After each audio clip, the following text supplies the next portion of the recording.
सूत्र नंबर 18, पहला प्रकरण अष्टवक्र गीता।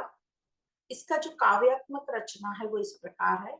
आकार मिथ्या जान सब, आकार बिंतु है अचल, जीवन मरण फिर टल गया, तू एक रस निर्मल अटल। संस्कृत इसका हम देख लेते हैं, संस्कृत में क्या बोला है। सूत्र 18, साकारं ऋतं विद्धि, निराकारं तु निश्चलम्, एतत्वोपदेशेन न पुनर्भव संभवः। साकार को मिथ्या जान, निराकार को निश्चल जान, निश्चल मतलब स्थिर जान, इस तत्व के उपदेश से संसार में पुनः उत्पत्ति नहीं होती। तो अष्टवक्र जी कह रहे हैं जो कुछ भी साकार है यह हो सकता है, जो हमारे मन में है जो साकार हो सकता है, चाहे स्थूल रूप से या सूक्ष्म रूप से, वस्तु से या विचार रूप से, उसको मिथ्या जानो और निराकार में अचल हो जाओ। जिसको इस सत्य तत्व का उपदेश मिल गया, अब मिल तो हम सबको रहा है, मिल गया मतलब जिसको ये समझ गया, जो ये जान गया, वो फिर पुनर्भव आदि में कभी विश्वास नहीं रख कर सकता। पुनर्भव मतलब पुनर्जन्म में। तो हम समझते हैं इसमें क्या बोल रहे हैं अष्टवक्र जी। साकार को मिथ्या जान, निराकार को निश्चल जान। तो यह जो भी कुछ दिखाई पड़ता है हमको, यह बदलता रहता है। ये जो साकार सृष्टि में हमें जो कुछ दिखाई पड़ता है यह बदलता रहता है। आज कुछ है, कल कुछ और हो जाएगा। तो इस पर हम भरोसा नहीं कर सकते, इस पर भरोसा किया नहीं जा सकता। तो इसमें जो सुख दुख का आभास होता है वह भी नित्य नहीं है। हम देखते हैं कभी एकदम एकदम दुखी हो जाते हैं और दूसरे दिन एकदम ठीक लगने लगता है। तो वह ये जो सुख दुख का आभास है ये भी नित्य नहीं है। तो ये सब जो है भ्रम मात्र है, आभास है। और अलग अलग प्राणियों को अलग अलग अनुभूतियां होती हैं। यह सब की सब अपनी अपनी मानसिक स्थिति के कारण है, मानसिक अपने मन की स्थिति पे डिपेंड करता है। शरीर मन प्रतिक्षण बदलते रहते हैं। ये सृष्टि में पूरा बदलाव होता ही रहता है। सृष्टि की अपनी कोई सत्ता नहीं है। मैं हूं तो सृष्टि है और सृष्टि मुझसे है, ये हमें क्लियर पता होना चाहिए। और ये जो मैं, अहंकार वाला मैं है, यही झूठा है, असत्य है। तो सृष्टि भी असत्य है, क्योंकि ये मैं जो अहंकार वाला मैं है यही कहता है ना, मैं हूं, ये संसार है, ये मेरा जगत है। तो वेदांत तो कहता है ये मैं ही झूठा है, ये अहंकार वाला मैं ही झूठा है, असत्य है। तो ये जो सृष्टि है ये भी असत्य हो गई। तो मैं ही मिट जाएगा। ये मैं कैसे मिट जाएगा? ज्ञान से। तो सृष्टि भी मिट जाएगी। तू निराकार को सत्य जान। अब बार बार अष्टवक्र जी बता रहे हैं हमें कि निराकार को सत्य जान। तो कह रहे हैं जब तक तुझे ये देह अभिमान है, जब तक ये देह अभिमान में रहोगे, इस देह से आसक्त रहोगे, तब तक तुम्हें ये सृष्टि जो है सत्य लगेगी। और जब तक हम देह से आसक्त रहेंगे, हमारे जो विचार हैं, हमारी जो सोच है, वो क्या रहेगी? देह से संबंधित ही रहेगी। आप अभी यदि 1 मिनट की भी एक्सरसाइज कर लो, कुछ भी जो भी आप सोच रहे होगे वो आपके देह से ही रिलेटेड होगा। जो भी विचार आएगा, जैसे रंग रूप उम्र समय जाति मरण, ये सब, जन्म मरण, सब सब आपको देह का लगेगा। क्योंकि अभी हमारी जो चेतना है अभी वो शुद्ध नहीं हुई है, वो देह से आसक्त है। और वो देह के ही सब विचार करती है। मैं जन्मा हूँ, ये मेरी देह है, मैं ऐसा हूँ, और मेरे से अभी नहीं बन रहा, अभी मेरी उम्र हो गई तो नेक्स्ट जन्म में देख लेंगे। क्योंकि ये पुनर्जन्म भी ये चेतना का ही विचार आ रहा होता है, अशुद्ध चेतना का। क्योंकि ये चेतना अभी भ्रमित है।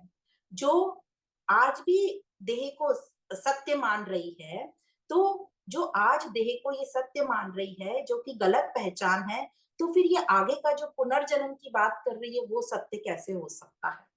तो हम बार बार ये समझने की कोशिश भी कर रहे हैं और वेदांत हमको बोल ही रहा है, पहले ही कह दिया कि तेरा यही जन्म झूठा है, भ्रमित है, ये तेरा भ्रम है। तो पुनर्जन्म की तो वेदांत में, अद्वैत वेदांत में कोई बात ही नहीं आती। अब ये हम सबको डाइजेस्ट करने में थोड़ा मुश्किल होता है, क्योंकि हम बचपन से पुनर्जन्म का कॉन्सेप्ट सुनते आ रहे हैं। तो इस सूत्र में अष्टवक्र जी ने पुनर्जन्म पे ही विचार किया है और पुनर्जन्म का का कारण बताया कि क्यों हमें पुनर्जन्म के विचार आते हैं, क्योंकि जो हमारी चेतना जो अभी है वो देह अभिमानी है, इसलिए हमें पुनर्जन्म का विचार आता है। तो यह जो गलत धारणा है हमारी पुनर्जन्म की, हम सभी के अंदर बहुत पक्की बैठी हुई है, और हमें ये बिल्कुल भी कतई ये स्वीकार करने को हम तैयार नहीं है कि हमारा व्यक्तिगत पुनर्जन्म नहीं होता। अब अगले जन्म की बात तो हम कैसे कह देते हैं, बहुत साधारण तरीके से कह देते हैं, जैसे हमें बहुत क्लियर है कि हमारा पुनर्जन्म होने ही वाला है, कि अभी हमसे नहीं बन रहा कुछ, हम जैसे जिसकी उम्र हो गई है, अभी भी हमसे कोई कहेगा कि ये चेंज कर लो, तो हम बोलेंगे इस जन्म में तो नहीं होगा, अगले जन्म में देखेंगे। हम इतने इजीली अगले जन्म की बात करते हैं। तो इस जन्म में हम नहीं सुधर पा रहे हैं, पर हमें अगले जन्म पर पूरा विश्वास है। तो यही कितनी बेकार की बात हमें लगती है, यही बेकार का विश्वास है। इस विश्वास को, ये जो बेकार का विश्वास हमने पाल रखा है, इसको तोड़ो और अभी जाग जाओ, ऐसा मुनिजन कहते हैं। ऐसा क्यों होता है, पुनर्जन्म का हमको क्यों विचार आता है? क्योंकि जो अभी हम देह अभिमानी है, अभी हम देह अभिमानी व्यक्ति हैं। तो जो भी देह अभिमानी व्यक्ति होता है, वह देह से जुड़कर कुछ भी कर ले, उसको लगता है देह से मैं कुछ भी कर्म करूं तो मुझे पूर्णता मिल जाएगी, तृप्ति मिल जाएगी। और जब उसे नहीं मिलती तो उसे लगता है कि दूसरी देह में मुझे पूर्णता मिल जाएगी। उसको ये क्लियर ही नहीं हो रहा कि इस देह से, इस संसार से मुझे तृप्ति नहीं मिल सकती। उसको पूरा पूरा विश्वास है कि इस देह से और संसार से ही मुझे पूर्णता मिलेगी। इसलिए जब उसकी इस देह से पूर्णता और तृप्ति नहीं मिलती तो उसे लगता है मुझे नेक्स्ट कोई अच्छी देह मिल जाए जिसमें मुझे पूर्णता और तृप्ति मिल जाए, तो उसे दूसरी देह की बहुत लालसा रहती है। और ये लालसा चाहत जो है हमारी चालू रहती है, जो अहम वृत्ति है उसकी ये लालसा और चाहत बिल्कुल चालू रहती है, क्योंकि देह आसक्ति से कभी भी हमें पूर्णता तो मिलती नहीं। तो पुनर्जन्म का विचार हमारा कंटिन्यूस चलता रहता है, और ये हमें अपने आप को धोखा देना, सबसे बड़ा धोखा देना है, या अपने आप को मूर्ख बनाने का सबसे अच्छा ये तरीका है। अपने को चेंज नहीं करना, तो ये एक अच्छा है, बोल दो पुनः नेक्स्ट जन्म में करेंगे, नेक्स्ट जन्म में करेंगे, क्योंकि बहुत मुश्किल बात है ना अपने को चेंज करना।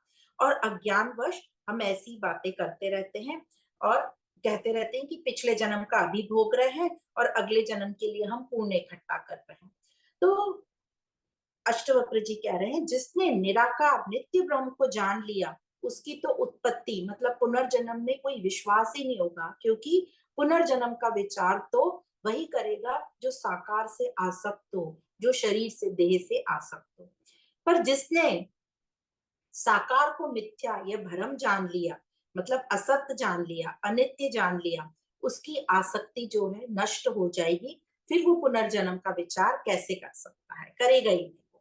तो वह क्या करेगा, जिसको ये समझ गया कि निराकार नित्य ब्रह्म वही सत्य है, तो वो फटाफट अभी अपनी इसी जन्म में पूरी ताकत लगा देगा कि उस सत्य तक पहुंचने की, मतलब अपने सब गलत धारणाओं को त्यागने की, नेति नेति की प्रक्रिया।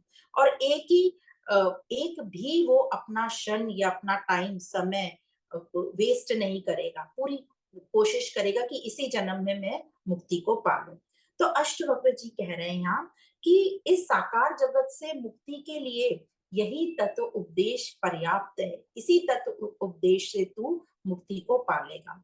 कि तू क्या उपदेश है, कि तू साकार को मिथ्या जान, ये भूत भविष्य जो कुछ ये समय के अंदर आता है, पदार्थ, विषय, वस्तु, परिस्थितियां, संसार, देह, इन सबको तू मिथ्या जान ले। जो ये जान लेता है उसका भव मतलब होना ही मिट जाता है, मतलब पुनर्जन्म का संभव या कॉन्सेप्ट या सिद्धांत ही उसका मिट जाता है। अब वो समझ गए कि पुनर्जन्म कुछ नहीं होता। तो ये अष्टवक्र जी कह रहे हैं, जो कुछ भी सीमा में है, समय में है, वह सब कुछ मिथ्या है। तो यह जो जीवात्मा है, ये जो अहंकार है, यह मिथ्या है। और इस जीवात्मा को ही मुक्ति चाहिए, मतलब हमारे मन को मुक्ति चाहिए। और मन क्या है, कभी भूत में रहता है, कभी भविष्य में रहता है, मतलब समय की सीमाओं से बंधा हुआ है। तो ये मन को भूत भविष्य मतलब समय से मुक्ति चाहिए। और इसका जो तरीका वो यही है कि ये उपदेश, ये ज्ञान उपदेश ही इसके लिए पर्याप्त है। और वेदांत ने तो पुनर्जन्म को पहले ही पूरी तरीके से नकार दिया। इसी जन्म को वो झूठा कहता है आप तो आत्मा हो, देह हो ही नहीं, तू न शरीर है, न तू इंद्रियां है, तू तो आत्मा है। आत्मा का ना तो जन्म होता है न मृत्यु होती है, तो आप अमर हो, अजात हो। तो इस प्रकार अष्टवक्र जी साकार को मिथ्या मानने को हमें कह रहे हैं। तो जो पुनर्जन्म की बात हो रही है, व्यक्तिगत पुनर्जन्म की बात हो रही है, कि व्यक्तिगत पुनर्जन्म बिल्कुल भी संभव नहीं है। पुनर्जन्म होता है, तो पुनर्जन्म किसका होता है? तो पुनर्जन्म ये प्रकृति का होता है, पांच तत्वों का होता है। आत्मा का कभी भी पुनर्जन्म नहीं होता, क्योंकि आत्मा तो अनंत है, शाश्वत है, उसकी तो कभी मृत्यु ही नहीं होती, तो जन्म का सवाल ही नहीं होता। तो जो हम कहते हैं हमारा अगला जन्म नहीं होगा, ये प्रकृति का अगला जन्म होगा। तो निश्चित ही ये पुनर्जन्म होता है, पर व्यक्तिगत, जैसे मैं रीता, इसका पुनर्जन्म नहीं होगा, ये इस शरीर के साथ समाप्त हो जाएगा। अब ये जो पांच तत्व हैं, इनका फिर से एक पुतला खड़ा हो जाएगा, उसका नाम जो भी कुछ दिया जाएगा। तो प्रकृति का पुनर्जन्म होता है, इन पांच तत्वों का पुनर्जन्म होता है, आत्मा का पुनर्जन्म नहीं होता है। तो हमें जो भी कुछ करना है इसी जन्म में करना है, हमारे कर्म फल जो भी है हमें इसी जन्म में हमको उसका फल मिल जाता है। जैसे आप कुछ गलत काम करोगे तो आपको तभी बेचैनी होगी, तो वही उसका फल है। तो इस सूत्र में अष्टवक्र जी ने जो भी साकार है उसे मिथ्या जानो ऐसा कहा है, और जो ये जान लेगा यही उपदेश उसके लिए काफी है। तो इस प्रकार ये 18वां सूत्र यहाँ समाप्त होता है।